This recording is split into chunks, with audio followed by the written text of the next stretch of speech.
여기 20대에 월 1억을 모은 직장인이 있습니다. 대부분 사람들이 재테크에 실패하는 이유는 내가 왜 돈을 저축하는지 모르기 때문입니다. 내가 왜 이렇게까지 아껴야 하는지 모르기 때문에 그냥 힘들 뿐인 겁니다. 안녕하세요, 따독따독입니다. 여러분은 성공합니다. 왜냐면 저와 함께하고 있기 때문입니다. 오늘은 재테크를 어려워하는 여러분들을 위해서 아주 쉬운 힐링 재테크 방법을 알려드리고자 합니다. 20대 직장인이 1억을 모았다면 분명 차별성 있는 방법과 마인드도 있을 겁니다. 책 돈은 좋지만 재테크는 겁나는 나에게, 이 책에서 얻은 인사이트에 제 생각을 함께 버무려서 전해드리고자 합니다. 여러분의 재테크는 어떠셨나요? 아마 성공한 사람보다 실패한 사람이 더 많을 거라고 생각합니다. 그만큼 쉬운 것이 아니죠. 저 또한 그 부분을 100% 공감하고 있습니다. 그 이유에 대해서 생각해보는 시간을 가져야 돼요. 여기서 성공과 실패가 갈린다고 생각합니다. 난 2025년까지 1억을 모을 거야, 이렇게 결심한 사람이 있다라고 예를 들어볼게요. 그럼 그 이후에는요, 1억을 모으면 분명 2억을 모은 사람이 보일 겁니다. 왜냐면 언제나 나보다 돈 많은 사람은 늘 있으니까요. 책에서는 행복한 어른이 되고 싶어서 시작한 재테크라고 표현합니다. 목적이 명확해야 한다는 것이죠. 남과 비교하지 않는 신념이 있어야 돼요. 그렇지 않으면 중간에 길을 잃게 됩니다. 돈을 아끼는 과정에서, 소비를 긴축하는 과정에서 힘들기 때문에 낙오해요. 우리는 직장 생활하면서 돈을 조금씩 저축하곤 합니다. 직장은 안정적인 월급을 건네주죠. 잘 안착된 시스템 내에서 일하게 합니다. 그 안에서 조금씩 아껴서 월 100에서 200 정도를 저축을 해요. 뭔가 순탄히 목표를 이룰 수 있을 것만 같아요. 근데 이런 생각을 해본 적 있으신가요? 직장 생활을 내가 40대, 50대까지 할 수 있을까? 저는 단순히 버티는 걸 이야기하는 게 아닙니다. 마냥 내 인생을 바치는 슬픈 이야기를 하려는 게 아니에요. 20년, 30년이란 시간을 뿌듯하게 보낼 수 있냐는 겁니다.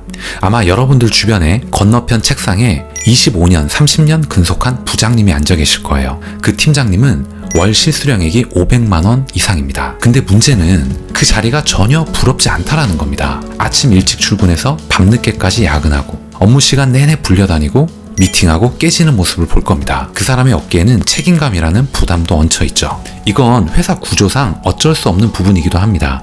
충분히 이해를 해요. 그러나 우리는 더 깊이 생각해 볼 필요가 있습니다. 저 또한 직장인이지만 이 부분을 뼈저리게 통감하고 있기 때문입니다. 그렇다면 이 상황을 타개할 수 있는 방법, 솔루션이 있을까요?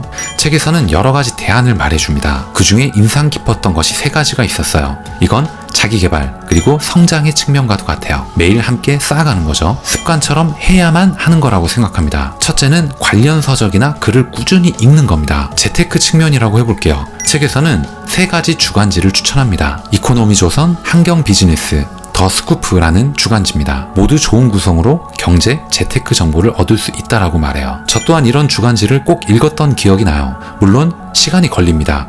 처음엔 어려울 거예요.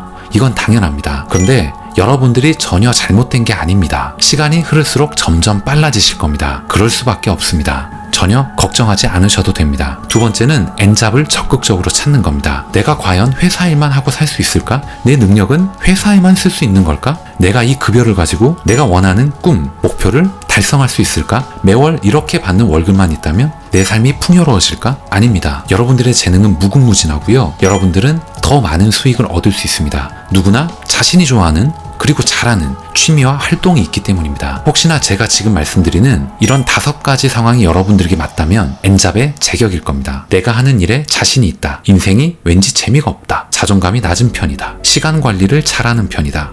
계속해서 나를 성장시키는 걸 좋아한다. 이 5개가 해당되는지 한번 여러분들께서 생각해 보시길 바랍니다. 세 번째는 SNS를 활용하는 겁니다. 여러분들의 영향력을 키우는 겁니다. 제가 지금 유튜브를 통해서 여러분들을 만나고 있는 것처럼 여러분들이 노출될 수 있는 채널을 확대하는 겁니다. 바야흐로 스마트폰 전성시대예요. 모든 사람이 활용하고 있기 때문입니다. 음식을 찾을 때도, 길을 찾을 때도, 심지어 구직이나 이직을 할 때도 스마트폰을 검색합니다. 저는 개인적으로 유튜브와 인스타를 많이 활용해요. 그리고 블로그에 글도 씁니다. 이렇게 수요가 많다면 이건 시장성이 있다는 말이 됩니다. 여러분들을 찾을 사람이 있다는 말이 됩니다. 여러분들한테 맞는 SNS를 찾으세요. 혹시나 이야기를 말이나 영상으로 전달하는 걸 좋아하신다 라고 하면 유튜브로 가시면 됩니다. 혹시 나는 사진과 짧은 글로 소통하는 게 편하다라고 하면 인스타로 가시면 됩니다. 그리고 나는 누구보다 모든 내용을 1분 내로 전달하는 걸 정말 잘해 라고 하면 릴스나 숏폼을 활용하시면 됩니다. 그리고 나는 말하는 것보다는 글쓰기를 통해서 논리정연하게 이야기를 나눌 수 있어 라고 하면 블로그나 브런치를 활용하시면 됩니다. 각 채널마다 특성이 어느 정도 있습니다. 분명 여러분은 어떤 것이 나에게 맞는지도 알 거예요. 매일매일 활용하는 거니까요. 내가 즐겁게 활용하는 게 여러분께 가장 맞는 것이기도 하니까요. 지금 이렇게 얘기를 나누고 있지만 돈을 모으고 돈을 버는 거 쉽지 않습니다. 부동산, 주식, 청약, 예금 종류도 참 많아요. 그리고 세법은 매년 바뀝니다.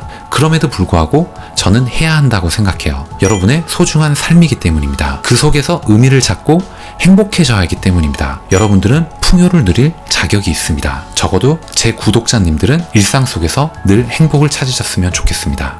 여러분들이 만약에 힘들다면 지금 제가 말씀드리는 부분을 들어보시고 위로받으셨으면 좋겠습니다. 이거는 책 8단어에 나온 글귀이기도 합니다. 저 또한 정말 위안이 되는 글귀였어요. 지금부터 쭉 말씀을 드려볼게요. 인생의 정답을 찾지 마시길, 정답을 만들어 가시길, 내일을 꿈꾸지 마시길, 충실한 오늘이 곧 내일이니, 남을 부러워 마시길, 그 많은 단점에도 불구하고 나는 나, 시류에 휩쓸리지 마시길, 당대는 흐르고 본질은 남는 것, 멘토를 맹신하지 마시길, 모든 멘토는 참고사항일 뿐이니, 지금 이 책의 모든 내용을 단지 하나의 의견으로만 받아들이시길, 그리고 여러분 스스로 상의하며 여러분만의 인생을 또박또박 걸어가시길, 여러분들에 대한 존중을 절대 잃지 마시길. 오늘 이야기는 여기까지 하겠습니다. 오늘은 더 풍요롭고 행복한 삶을 위해서 자본주의와 돈을 어떻게 바라봐야 하는지 책과 함께 제 생각을 함께 버무려서 여러분들께 말씀을 드려봤습니다. 이 책에는 실제로 저축에 속도를 붙이는 법, 소비를 줄이는 법, 즐겁게 더 버는 엔잡 노하우, 그리고 주식 투자하는 법, 부동산 임장하는 법 등이 다양하게 나와 있습니다. 무조건 아껴라, 무지출해야 한다, 이런 진부한 말보다는 현명하게 소비하는 방법, 그리고 오랫동안 롱런할 수 있는 방법을 알려주고 있습니다. 여러분들이 학교에서 그리고 직장에서 선배들한테 들을 수 없었던 이야기들을 가감없이 솔직하게 이야기를 하고 있어요. 현재 16만 구독자를 가진 유튜버 채널의 주인이기도 합니다. 여러분들의 재테크 여정에 함께할 동반자가 필요하시다면 재테크 입문서로 딱이라고 생각합니다.